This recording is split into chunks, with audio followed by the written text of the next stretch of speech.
Hey guys, fishing and stuff. Today, we about to build an awesome, fully adjustable rod rack.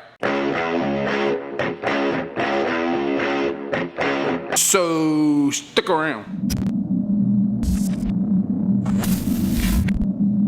Today's DIY is an aluminum rod rack that's 100% adjustable and you don't have to be able to weld to build it. And speaking of DIYs, if you haven't been on my channel before, go over and check out my channel page. I got a long list of DIYs that'll help you save some money. And if you find something you like, click subscribe and click the bell so that YouTube will notify you when I post videos and you can watch them. Today's DIY is an awesome rod rack, but I didn't invent the thing. Actually, the first time I seen it, a friend of mine, Josh Davis, posted it on his Facebook page, and I seen it and liked it. After I seen it, I decided I wanted to make a video about it. Then another subscriber posted it on my DIY Facebook page. And if you haven't checked it out, I'll leave a link in the description box below. And I'll leave a link to Josh's YouTube channel. Well, let's quit wasting time and let's get into this. All right, this is basically all the material you're gonna need for this project. I got some 1.5 inch thick blocks.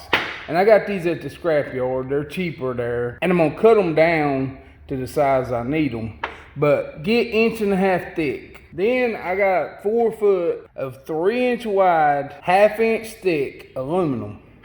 And this is hard stuff. I got 6 foot of this 1.5 inch wide by 3/8 inch thick aluminum. So I'm gonna need 4 pieces out of this. And finally, I got some stainless steel bolts and washers. We won't need no nuts for this project. I got 8 of these 1/2 by 13. They're about 1.25 inches long. I got 4 of these 1/2 by 13 and they're about 2 inches long. And of course I got 12 stainless steel washers for the bolts. First step, we got to get everything cut to size. So I'm going to start with the 1.5 inch aluminum flat stock and I'm going to cut me 4 pieces 18 inches long.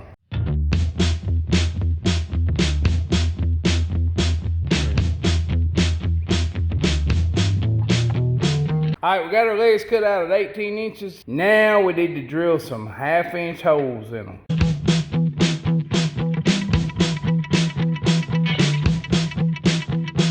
Okay, I got my holes drilled. This is the legs of the rod rack. Next, we're gonna cut down this block so we can attach the legs to it. On the legs, all we gotta do is drill a hole. But in the block, we gotta drill our holes on each side, a hole in the top. And then we're gonna have to tap each side. The hole in the top will just be a hole. Threaded part will be in the base this block sets on. Now to cut my blocks, I'm gonna use this bandsaw. And I made a video about this bandsaw. And if you don't have one, if you do stuff like I do, you might wanna consider it because it sure makes life easier. You can build this thing for around $100 or less. So if you're interested, go check that video out.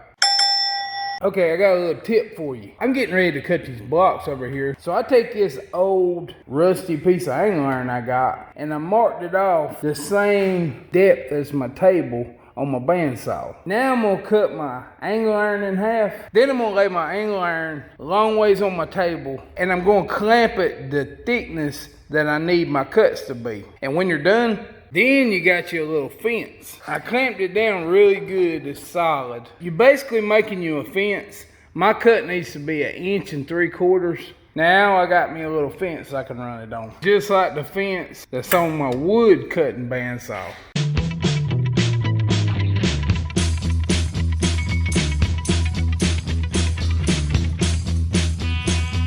Two hours later. Using that fence worked pretty good. That's pretty square and cut it pretty dang smooth too. It worked out good. Now I only need 3 more of these. Alright, I got 4 blocks cut 1.75 inches wide. The reason I cut these blocks 1.75 inches wide is because I'm going to have a bolt coming in this way, a bolt coming in this way, and I need room for my center bolt to go down. Now I'm going to cut the depth at 2 inches. I'm cutting it because these are 1.5 inches, and I think 2 inches is going to be the right depth. So now I got to run them all through one more time. I got my fence readjusted already at 2 inches.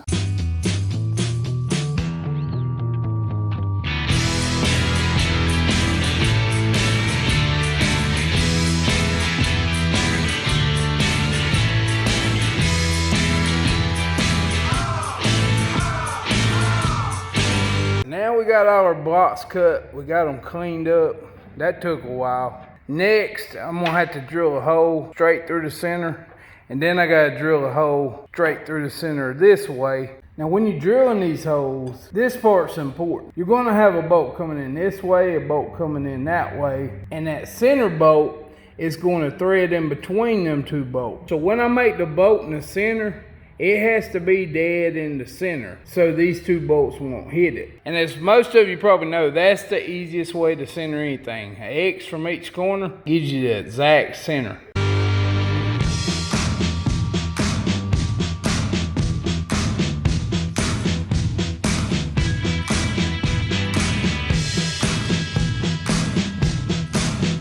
You might want to wear your PPE on this part, because it's a little bit dangerous.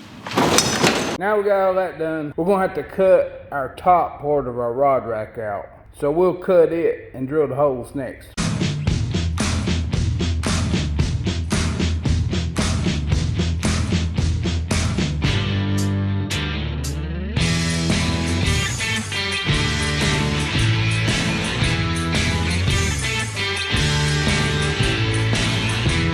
You gotta tap 17 holes, and that ain't easy. Aluminum is harder to tap than steel because it's soft and it gums up. Steel's actually easier to tap. Well, something I do is I get me some gas pipes. I bought them at Lowe's. Put one on each side, and it gives you a little bit more leverage. But be careful, because if it gets stuck too much, don't break your tap off. It also helps to put some WD-40 in your hole before you start. Okay, now I got my top holes drilled for my long bolt, and I got my side holes drilled. I just drilled all the way through it. But now I gotta tap this side and tap this side.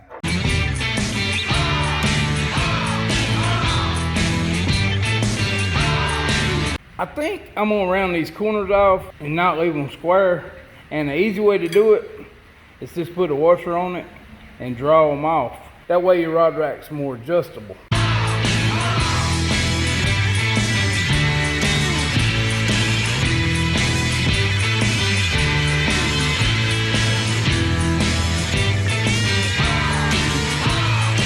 Okay, so we got our legs put together. The way it's put together is what makes it adjustable. So you can adjust this rod holder in any way. And that's actually what makes it cool. Now we need to drill our hole for the top, and we gotta tap it too.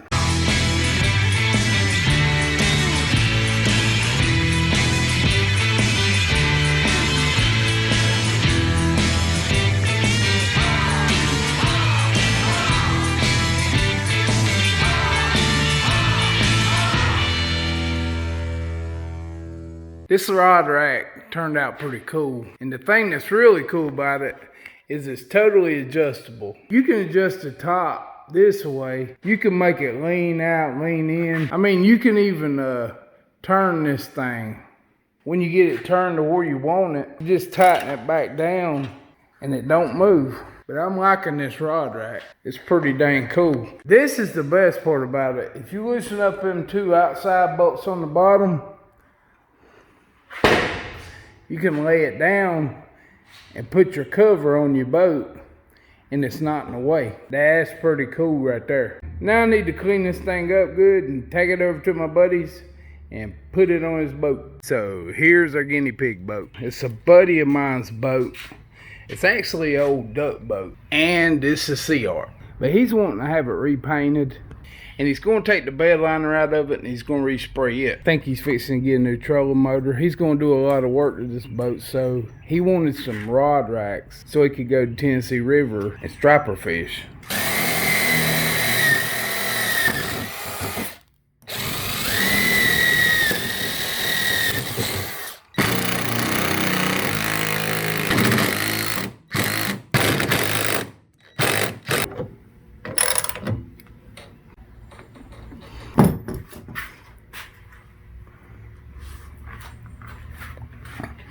Yeah, I kind of like it. These rod holders are pretty cool. They're totally adjustable, so you can stick them at any angle you want. And what's really cool is you can just lay them down when you're done, and they won't be in the way. Well, that turned out pretty dang awesome.